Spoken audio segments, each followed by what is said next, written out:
が不足で実現不能さルーザー取ってつけた極論に振り回され最後はどこかの誰かのリツイートどこかの基準はいいですで試されてるようなリアルに答えを探してる暇もないああいうのフィクションの世界で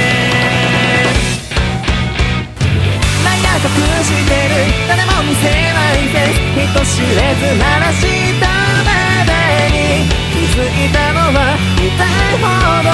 僕さ悩み抜いてるその手のジョーカーにシナリオは